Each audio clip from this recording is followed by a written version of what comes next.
L'IA, c'est plus qu'un buzzword. C'est un levier pour transformer l'information en action. Je suis Jacques Charest sur ma chaîne. On va utiliser l'IA pour mieux gérer l'information, booster notre productivité et booster notre pensée pour agir efficacement. Si vous voulez justement optimiser votre temps, mais aussi votre vie à l'aide de l'intelligence artificielle, abonnez-vous maintenant. L'essor de l'intelligence artificielle révolutionne nos méthodes de travail, notre créativité et notre quotidien. Pourtant, c'est une révolution qui n'est pas sans risque. Que vous soyez novice ou intermédiaire, le guide que je vais vous présenter, en fait, vise à vous permettre de comprendre les enjeux de sécurité liés à l'intelligence artificielle et d'adopter des bonnes pratiques et de protéger vos données, justement dans un environnement qui est de plus en plus complexe. Pourquoi la sécurité autour de l'intelligence artificielle est cruciale? L'IA est souvent perçue justement comme un outil de créativité ou d'optimisation, que ce soit par la génération de contenu ou en termes d'assistant virtuel ou d'optimisation de processus. Mais derrière ces fonctionnalités-là, qui sont, oui, très attirantes, je vous le confesse, je suis un enthousiaste de l'intelligence artificielle et je suis assez optimiste, mais j'essaie de me garder justement un œil critique par rapport à son usage, ou surtout de le faire de manière sécuritaire et consciente. Puis les trois risques majeurs au niveau de l'usage de l'intelligence artificielle sont les suivants. Il y a un niveau de risque pour la protection des données. Donc, chaque information qu'on partage peut être exploitée par des tiers mal intentionnés. Deuxième chose, c'est qu'il peut y avoir aussi des biais et des manipulations dans l'information qu'on reçoit par les outils d'intelligence artificielle. Les modèles d'IA peuvent présenter des biais générer de l'information erronée, ce qu'on appelle communément des hallucinations, ou elles peuvent être aussi détournées par des attaques sophistiquées pour justement nous donner de l'information erronée ou venir chercher de l'information sur ce qu'on a fait. Puis les outils d'intelligence artificielle peuvent servir justement à développer des attaques spécialisées ou personnalisées pour des individus ou créer plus facilement des malwares. Il y a aussi un troisième enjeu qui est majeur au niveau de l'usage des outils d'intelligence artificielle, c'est le volet de la confidentialité. Puis, il faut s'assurer de préserver justement la confidentialité dans les échanges qu'on fait, mais dans l'information qu'on lui fournit, mais aussi dans l'information qu'on stocke par la suite. Puis ça, c'est important justement d'avoir un regard et une compréhension réfléchie de ce que ça implique, autant sur le plan personnel que sur le plan professionnel et organisationnel. Que l'usage des outils d'intelligence artificielle a beaucoup de bénéfices et de possibilités, mais il y a quand même des enjeux qu'il faut bien comprendre pour être sûr de ne pas se mettre à risque inutilement.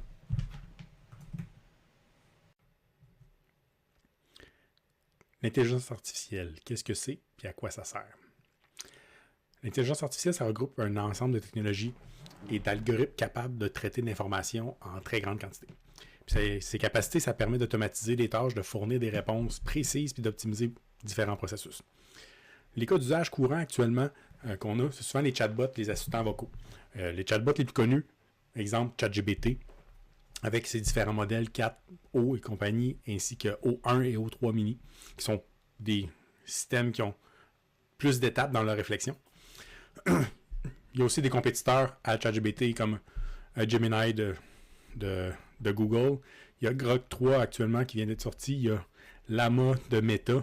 Donc, c'est plusieurs systèmes, je dirais, qui sont dans le cloud, avec lesquels on peut justement avoir des conversations en texte ou en audio pour justement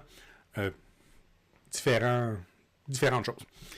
Il y a aussi les assistants vocaux du type la Google Home ou Alexa de Amazon et Siri qui est pas encore, qui n'a jamais répondu en fait aux attentes de personnes, qui peuvent nous permettre de faire certaines tâches à des assistants, mais très de base. Mais c'est déjà un premier avant-goût de ces outils-là qui ont déjà pénétré, je dirais, notre quotidien.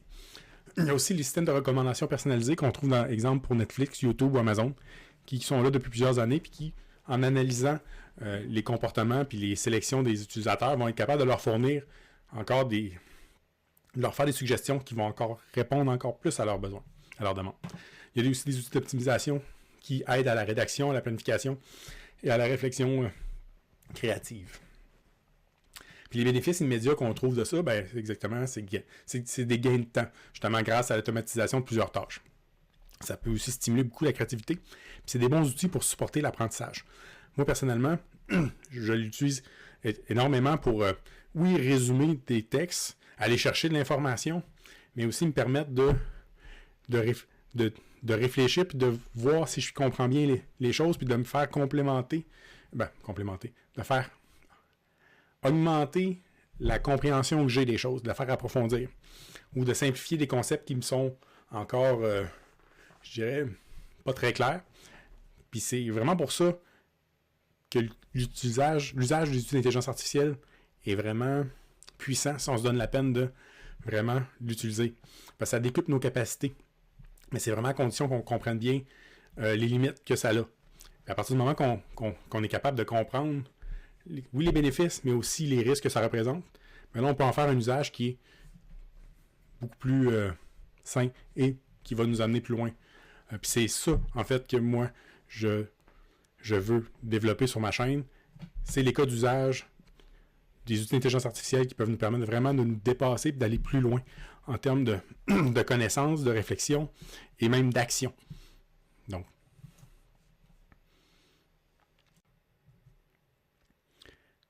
l'intelligence artificielle, qu'est-ce que c'est et à quoi ça sert?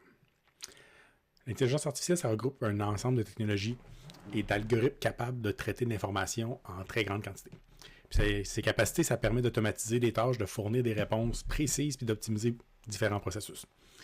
Les cas d'usage courants actuellement qu'on a, c'est souvent les chatbots, les assistants vocaux. Les chatbots les plus connus, exemple ChatGPT, avec ses différents modèles 4O et compagnie, ainsi que O1 et O3 mini, qui sont des systèmes qui ont plus d'étapes dans leur réflexion. Il y a aussi des compétiteurs à ChatGPT comme Gemini de Google. Il y a Grok 3 actuellement qui vient d'être sorti. Il y a Llama de Meta. Donc, c'est plusieurs systèmes, je dirais, qui sont dans le cloud, avec lesquels on peut justement avoir des conversations en texte ou en audio pour justement différentes choses.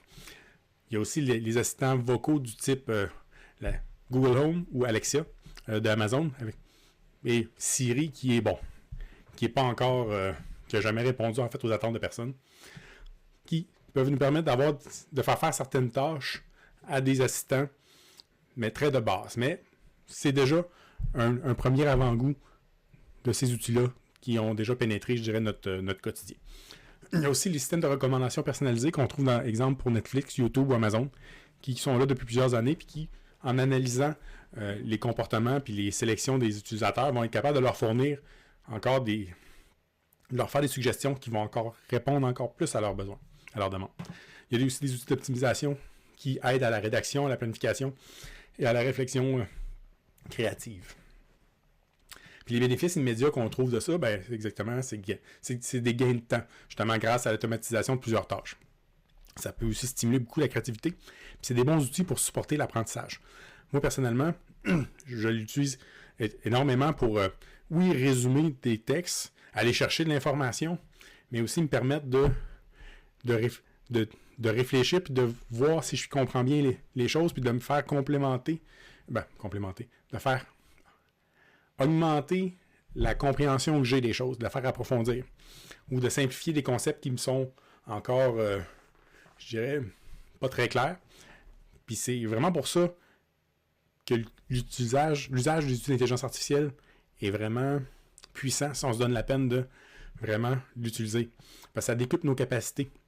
Mais c'est vraiment à condition qu'on comprenne bien les limites que ça a. À partir du moment qu'on est capable de comprendre, oui, les bénéfices, mais aussi les risques que ça représente, mais là, on peut en faire un usage qui est beaucoup plus sain et qui va nous amener plus loin. Puis c'est ça, en fait, que moi, je veux développer sur ma chaîne. C'est les cas d'usage des outils d'intelligence artificielle qui peuvent nous permettre vraiment de nous dépasser et d'aller plus loin en termes de connaissances, de réflexion et même d'action. Les menaces. Qui sont les attaquants et que veulent-ils? Tout d'abord, il y a les cybercriminels, les hackers, communément appelés. Leur motivation, c'est souvent de voler ou de revendre des données sensibles sur le dark web pour extorquer de l'argent ou de lancer des attaques à grande échelle. En exploitant justement soit des chatbots qui sont mal configurés pour avoir accès à des informations de milliers d'utilisateurs, ou en faisant justement de la pénétration sur des systèmes justement où ils vont pouvoir aller récupérer l'information et trouver des manières de l'utiliser à mauvais escient. Aussi, ceux-là, ils se développent des outils, en fait, pour faire des attaques à grande échelle de manière automatisée. Donc, d'aller collecter de l'information de manière automatisée, d'aller chercher des systèmes qui ont des failles de sécurité et ils peuvent automatiser de plus en plus ces processus-là. Donc, c'est pour ça que c'est important de développer une OPSEC, une hygiène informationnelle ou informatique de plus en plus élevée parce qu'on va être de plus en plus à risque de se faire attaquer d'un point de vue informatique. Il y a aussi des enjeux au niveau de la concurrence ou de rivaux, justement commerciaux, qui désirent obtenir des avantages concurrentiels en espionnant justement leurs compétiteurs, en intégrant des malwares dans des modèles open source ou de l'information. Je dirais ils font ça du prompt injection qu'on appelle.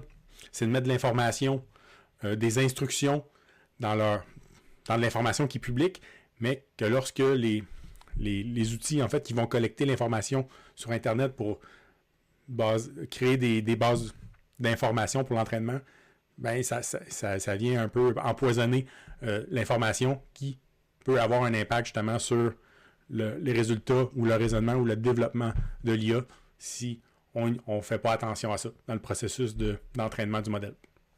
Et aussi, il peut y avoir des entreprises qui sont un peu scrupuleuses, justement, qui décident de collecter un maximum de données pour leur profilage publicitaire. Et puis d'entraîner justement leur propre modèle sans vraiment de transparence et afin d'être capable de manipuler de plus en plus leur clientèle. La ligne est mince entre on veut adapter le message et le produit au client ou on veut vraiment trouver les manières d'aller chercher les faiblesses de la clientèle pour arriver à nos fins. Puis le dernier volet, c'est les gouvernements ou les agences de renseignement. Mais eux autres, ils ont généralement le désir de réaliser des surveillances de masse ou d'être capable d'accéder à des informations stratégiques. Parfois via, des mécanismes légaux, mais qui peuvent aussi le faire justement de manière un peu plus douteuse, comme on l'a vu par le passé aux États-Unis, avec la surveillance à grande échelle qu'il y avait déjà.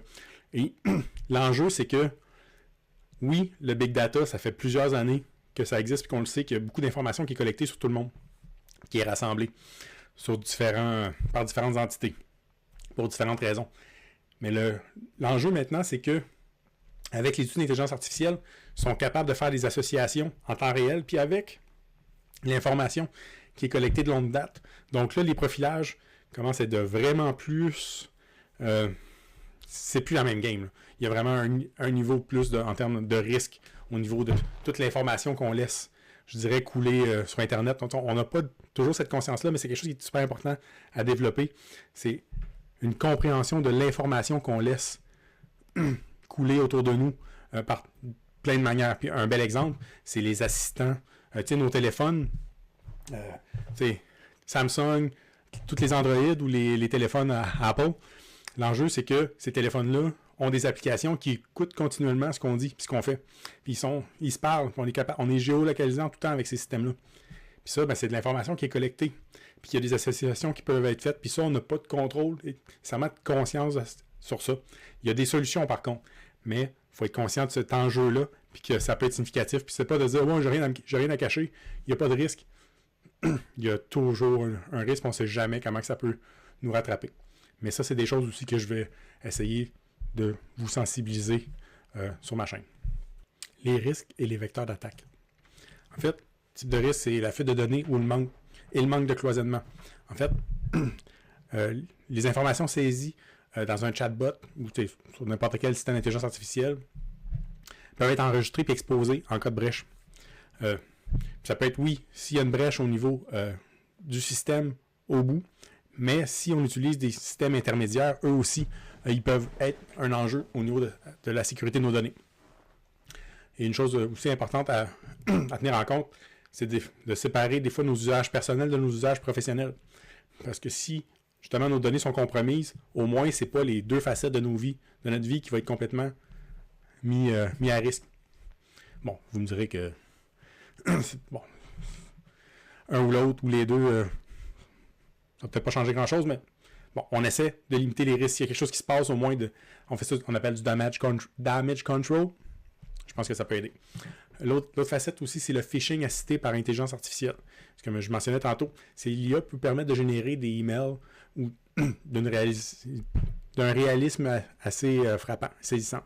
En imitant le style ou même le style de rédaction.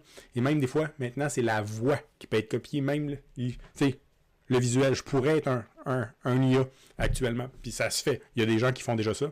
Bon, là, je le fais pas parce que, bon, j'ai pas le temps. Mais ça pourrait en venir à ça. Mais l'enjeu, c'est que si moi, je le fais, je clone ma voix, je clone mon image, c'est une chose.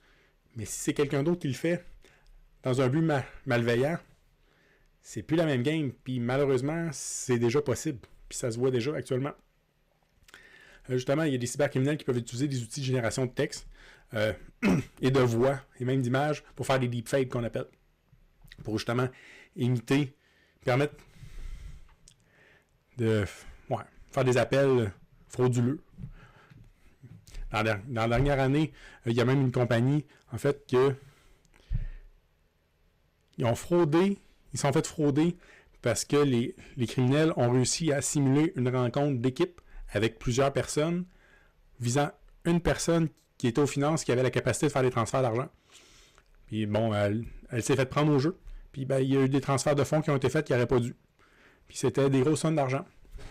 Donc, malheureusement, c'est important d'être conscient de ces enjeux-là, parce que la réalité, the future is now. Puis ça, c'est important de comprendre que l'eau monte.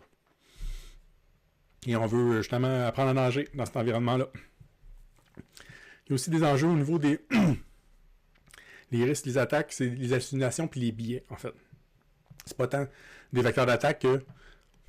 en fait, les réponses de l'IA peuvent être erronées ou véhiculer des stéréotypes, menant à des décisions mal informées. C'est un risque qui n'est pas nécessairement actif, mais il faut être capable de comprendre ça. On ne peut pas tout prendre pour du cash, puis les systèmes d'intelligence artificielle, ils veulent nous répondre. C'est des gentils, beaux petits pitous. Ils veulent nous donner une réponse, puis la réponse, ils vont la faire la plus plausible possible. Mais des fois, elle n'est pas connectée avec la réalité. Puis ça, il faut être capable de le comprendre et de chercher à contre-vérifier l'information qu'il nous fournit pour, justement, être sûr de ne pas passer des informations erronées dans nos processus décisionnels. Aussi, il y a des risques liés au modèle open source. Juste une chose, les modèles open source, c'est oui, ça a vraiment du bon. C'est super bon. L'idée, l'optique de ça, oui. Mais ça représente quand même un risque dans certaines mesures. C'est pas une solution miracle pour protéger, je dirais, mais ça a quand même du bon dans l'environnement d'intelligence artificielle d'avoir des modèles qui sont open source. Donc, on est capable de comprendre comment ils sont structurés, comment ils ont été développés, puis de les utiliser de manière locale. Bon, ça prend des grosses machines, mais ça permet de développer, d'accélérer le processus de développement, mais en même temps, d'éviter qu'il y ait une concentration du pouvoir qui va se créer en limitant, en concentrant trop la possession des outils d'intelligence artificielle dans seulement certaines compagnies, tandis que là, ça a pu se démocratiser à différents niveaux. Les risques liés justement au modèle open source, en fait, c'est que les avantages de ça, c'est de pouvoir les utiliser localement, puis de vraiment personnaliser les IA, puis il y a une transparence au niveau des codes, donc on est capable de comprendre, de savoir qu'est-ce qu'il y en est théoriquement. Mais il y a quand même des inconvénients. C'est le risque que si les modèles ne sont pas mis à jour ou si il y a des compromis. En fait, la chaîne d'approvisionnement a été compromise au sens qu'on a acquis un modèle en pensant qu'il venait d'une place, mais que finalement, il avait été introduit avec des scripts ou des instructions malveillantes à l'intérieur. Ça peut être un enjeu. C'est pour ça que c'est essentiel de vérifier, justement, quand on utilise des modèles open source, d'où proviennent exactement le modèle qu'on télécharge, d'être sûr que ce soit le dépôt officiel reconnu. Puis ça, il y a des manières justement de s'assurer de vérifier techniquement, justement avec les signatures cryptographiques, faire les sommes de contrôle, être sûr que justement le document, c'est vraiment celui-là et non un autre qui a été modifié en fait, dans un fichier, s'il y a un caractère qui est changé, ça va changer la clé cryptographique, la signature cryptographique. Donc, c'est possible de valider qu'on a bel et bien le document qu'on espérait avoir de manière sécuritaire. Et c'est pas si sorcier que ça, il faut juste se donner la peine, en fait, de le faire. Puis, dans le doute, on demande à ChatGPT, puis il va nous expliquer. Moi, c'est mon support technique depuis à peu près 1 an. Les bonnes pratiques pour une utilisation sécuritaire des outils d'intelligence artificielle. Pour les débutants, commencez à filtrer les informations que vous partagez. Jamais divulguer de mots de passe, d'informations bancaires ou de détails confidentiels. C'est de base, mais en même temps, il faut se poser la question. Si cette information était publique, est-ce que ça poserait un problème? C'est banal, mais en même temps, c'est important. Utiliser un compte dédié pour l'IA. Donc, mettons que tu utilises différents modèles, on peut avoir différents courriels pour chacun des modèles. Et c'est quand même une bonne pratique d'avoir des alias différents pour plein de situations différentes. Ça évite que si on a un courriel qui est compromis, que ça donne accès à tous nos modèles d'intelligence artificielle. Parce que c'est un peu ça l'enjeu maintenant. Notre identité en ligne est super importante. C'est lié à notre numéro de téléphone, à nos courriels, à une adresse courriel. Souvent, quand il y a un password un peu niaiseux. Malheureusement, c'est que ça part des conséquences qui sont très plates et très tristes. Justement, c'est d'avoir une hygiène numérique de base. Comme je dis, utiliser des mots de passe qui sont forts. Activer l'authentification à 2 facteurs.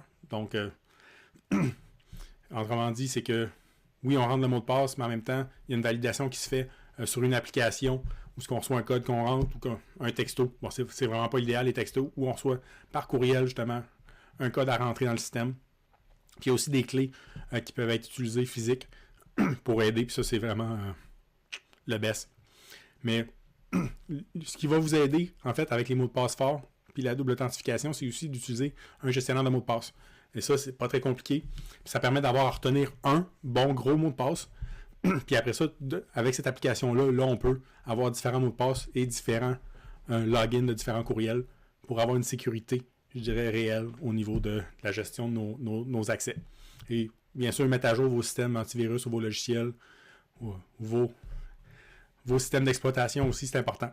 Malheureusement, quand ils font faire des migrations forcées, de exemple Windows 10 à Windows 11, c'est plate, mais en même temps, c'est pour être sûr d'avoir accès quand même encore au support et aux mises à jour contre les brèches de sécurité qui arrivent très régulièrement. Donc, ça ne garantit pas tout, mais ça aide à rester au fur et à mesure. Ou sinon, l'usage de systèmes comme Linux, si on le maintient à jour, c'est encore plus sécuritaire pour beaucoup de raisons que j'expliquerai peut-être ultérieurement. Mais c'est de se garder un regard critique sur l'information qui est fournie par l'IA, puis de s'assurer de croiser nos sources avant de prendre des décisions importantes si on utilise l'IA justement pour nous aider à ce niveau-là. Une pratique pour les utilisateurs intermédiaires. Utiliser le cloisonnement renforcé, c'est-à-dire séparer strictement vos usages personnels de professionnels via des comptes et des espaces de travail séparés. Ça, s'il y a un enjeu, ça ne va pas se mélanger. Utiliser des modèles locaux open source pour les données ultra sensibles, privilégier des modèles open source locales. Ou sinon, des modèles, des systèmes, faits pour l'entreprise qui vont assurer que tout est cloisonné et analysé dans l'entrée et dans la sortie, puis dans qui a accès à quoi. Microsoft, avec leur suite Azure, offre déjà des solutions comme ça. Et en ce moment, il y a même Cisco qui permet, parce que Cisco, c'est une compagnie en fait d'infrastructure réseautique, qui commence à développer et à déployer des systèmes qui analysent vraiment tout ce qui circule sur les réseaux, qui sont liés à l'IA, l'intelligence artificielle, donc à savoir qui fait quoi, comment et pour quelles raisons. Ça, c'est déjà des solutions qui s'en viennent. Mais à l'heure actuelle, comme je dis, si vous, individuellement, vous voulez utiliser des modèles open source, assurez-vous, encore là, comme je disais tantôt, de vérifier les sources. Ça vient de où? C'est quoi la licence? Exactement. Consultez les commentaires, justement, des gens qui les utilisent. Voir, y a-t-il une communauté derrière qui l'utilise et qui valide que c'est bel et bien. Qu'il n'y a pas des comportements un peu bizarres.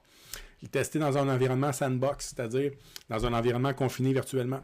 Donc, on peut télécharger un modèle, le rouler dans une session virtuelle de Linux ou de Windows, peu importe, dans un Docker ou VMware, exemple, VirtualBox. Et de là, eh bien, on va être capable de savoir s'il y a des choses qui rentrent, qui essaient de sortir. Ça va rester confiné. Le système, il ne va pas pouvoir aller à l'extérieur. Donc, s'il y a des comportements un petit peu douteux, on va le savoir immédiatement. Puis ça va mitiger les risques à ce niveau-là. Puis encore, comme je mentionnais tantôt, vérifier l'intégrité des fichiers qu'on télécharge quand on prend un modèle, en vérifiant justement la signature cryptographique, être sûr que c'est bel et bien ce qu'on était supposé de télécharger. Puis aussi, c'est d'anonymiser les données sensibles avant de les utiliser ou de les transmettre à un chatbot ou un système d'intelligence artificielle. Donc, des fois, c'est aussi simple que de juste changer les noms pour Monsieur X, Madame Y, et dans un document, on peut faire ça avec Word. Ou sinon, on peut avoir un système d'intelligence artificielle en local qui a pour seule fonction d'anonymiser, mais de le faire de manière structurée pour qu'on puisse faire traiter notre information pour un système dans le cloud. Donc, c'est des solutions qui existent. Puis c'est d'adopter l'approche Zero Trust. Ça, ce que ça veut dire, c'est de partir du principe que ni les utilisateurs ni les machines ne doivent être implicitement approuvés. Okay? Chaque demande d'accès doit être vérifiée de manière stricte et continue, limitant ainsi justement les risques d'intrusion. Et dernière chose, faites attention aux rappers. Puis là, je parle pas des yo-yo-yo, les rappers là, qui font de la musique. Je parle avec un W. En fait, c'est souvent des sites qui vont nous offrir d'avoir accès à différents modèles en même temps, comme on veut. Mais c'est un intermédiaire, en fait. Ou sinon, ils vont nous offrir un service spécifique, mais qui vont servir d'un autre modèle pour faire le processing. L'enjeu, c'est que c'est un tierce partie qu'on ajoute dans la chaîne. Comment ils sauvegardent l'information, comment ils protègent leur serveur? Y a-t-il des moments où l'information va se ramasser à quelque part non sécurisé? On ne le sait pas, c'est d'ajouter des facteurs dans nos facteurs de risque, en fait. Donc, c'est de l'avoir à l'esprit, de le comprendre, puis de prendre vos décisions à ce niveau-là. Donc, l'important, c'est de prendre des décisions éclairées. Des exemples concrets, des mini-scénarios. En fait, depuis tantôt, j'en ai mentionné quelques-uns. Un important, exemple, une employée, une fondatrice de start-up qui veut brainstormer pour avoir des idées, développer ses idées, mais il faut éviter de partager le détail trop spécifique de ce qu'on a. Parce que justement, si l'information se retrouve si c'est un système qui est compromis ou si l'information, il y a une brèche, puis cette information-là se ramasse sur public, ça pourrait avoir des enjeux. Donc, des fois, c'est important de garder des informations qui sont quand même génériques, mais assez proches, pour quand même avoir des résultats au niveau du brainstorming. On peut avoir des bons résultats sans nécessairement tout divulguer, les choses essentielles. Au niveau aussi des dossiers médicaux sensibles. C'est un médecin, justement, qui utilise un chatbot pour faire résumer des documents médicaux volumineux. La bonne pratique, ça, c'est d'anonymiser les choses ou d'utiliser des systèmes qui sont faits que pour le traitement de dossiers médicaux. Il y en a des systèmes qui se développent pour ça, puis que justement, ils vont répondre à certaines normes spécifiques de gestion des données, puis qui peuvent le faire de manière très compétente, mais aussi sécurisée. Donc, c'est super important à ce niveau-là. Comme tantôt, je mentionnais les exemples aussi de phishing ultra ciblé. Mais justement, que ce soit par courriel ou par téléphone ou par même séance vidéo, ça devient de plus en plus risqué en termes justement des employés qui peuvent être bernés par un deepfake, qui pourrait justement poser des actions ou transmettre de l'information qui n'aurait pas dû, malheureusement. Ça peut avoir des conséquences stratégiques pour une organisation importantes. Il peut y avoir justement, comme je mentionnais, des modèles open source qui sont infectés. Justement, si on ne vérifie pas adéquatement la provenance, on peut se ramasser avec des systèmes où, juste par exemple, si on utilise la version chinoise là, DeepSeek qui est sortie dernièrement, c'est plate, mais moi, j'ai pas confiance. Je vois ça comme un cheval de Troie. Quand c'est gratuit, c'est vous le produit. Puis encore là, si on ne fait pas attention, mais un modèle qui a été, perverti, compromis, il peut nous fournir de l'information biaisée ou il peut faire circuit. Il peut extraire l'information ou il peut en transmettre aussi de l'information. Donc, c'est important de garder ça à l'esprit parce qu'il y a vraiment des risques. Les solutions pratiques pour les entreprises. Premièrement, la formation et la sensibilisation. C'est d'organiser des ateliers régulièrement pour expliquer les risques liés à l'intelligence artificielle et les bonnes pratiques. Mettre en place justement des tutoriels ou des guides internes sur la gestion des données et la confidentialité. Désigner un ou plusieurs référents en IA pour surveiller l'usage, mais aussi orienter les équipes. Des outils de sécurité. Utiliser des environnements justement cloisonnés, comme je disais tantôt. Avoir des comptes distincts pour l'usage des modèles. Puis faire de la virtualisation pour limiter justement les risques. Puis déployer des systèmes de data loss prevention. C'est capable justement de détecter ou de bloquer des fuites de données en temps réel. Puis c'est un peu ce que je mentionnais tantôt avec Cisco, qui est en train de développer des systèmes au niveau même des infrastructures réseau, qui analysent tout ce qui passe sur le réseau. Mettre en place justement une gestion rigoureuse des identités, puis des accès pour restreindre l'accès aux outils et aux API. Puis avoir justement des audits régulièrement, contrôler l'usage des API externes, puis vérifier les transferts de fichiers pour identifier justement corriger rapidement toute faille de sécurité. Et pour terminer, justement, face à l'évolution rapide de l'intelligence artificielle, c'est essentiel de rester constamment informé. Puis il faut faire des mises à jour. Rester à jour, en fait, sur les nouveaux modèles et les politiques de chacun des fournisseurs qui sortent. Consulter les conditions générales d'utilisation qu'on n'a jamais le temps de lire, mais de nos jours, on peut le faire. Mais de se brancher sur tous les bulletins de sécurité qui sortent, les annonces officielles. Avec l'IA, maintenant, on peut justement aller mettre des antennes sur certaines sources d'informations pertinentes, puis s'assurer que ça remonte jusqu'à nous. C'est ça les possibilités aussi qui sont intéressantes avec l'intelligence artificielle. Puis de participer aux communautés. Ça, c'est plus pour les utilisateurs intermédiaires, je dirais. Échanger sur les forums, les blogs, les conférences spécialisées en cybersécurité puis en IA pour anticiper justement les nouvelles menaces, mais aussi les nouvelles possibilités. Parce qu'il faut, honnêtement, là, la vidéo est dans le négatif, mais il faut aussi les utiliser à bon escient, mais consciemment. Okay? Puis justement, diffuser les bonnes pratiques, sensibiliser vos équipes, vos collègues, votre famille, votre entourage, justement des enjeux liés à l'usage des outils d'intelligence artificielle, mais aussi de créer une culture numérique responsable, mais aussi des possibilités que ça offre. Parce qu'en conclusion, justement, l'IA, c'est des outils puissants pour améliorer notre quotidien et nos performances. Mais il y a des risques. Il y a des risques de fuite de données, puis il y a aussi des risques de subir des attaques qui sont sophistiquées à cause des outils d'intelligence artificielle. Puis ça impose une rigueur justement accrue au niveau de son utilisation, qu'on soit débutant ou intermédiaire. Justement, adopter une démarche proactive là, pour améliorer notre sécurité informatique, puis de prendre la peine de se donner les moyens en fait de bien comprendre les enjeux, puis de développer les bonnes habitudes. Pour pouvoir profiter pleinement du potentiel de l'intelligence artificielle pour justement aller en faire plus et mieux.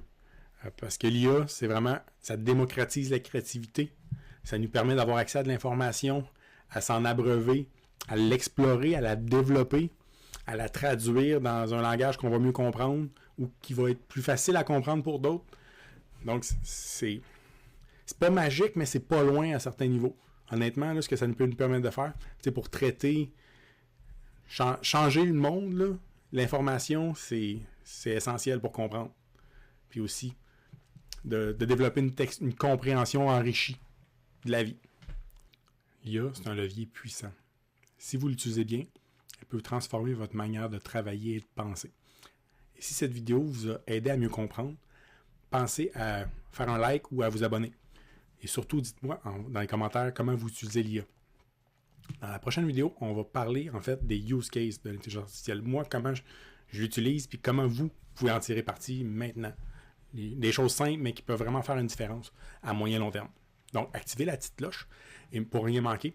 Et vous pouvez aller ici sur le site qui est dans la description pour l'article que je vais publier. Et vous pourrez vous abonner à ma newsletter. Excusez-moi, ma lettre de nouvelles. Merci. Bonne journée.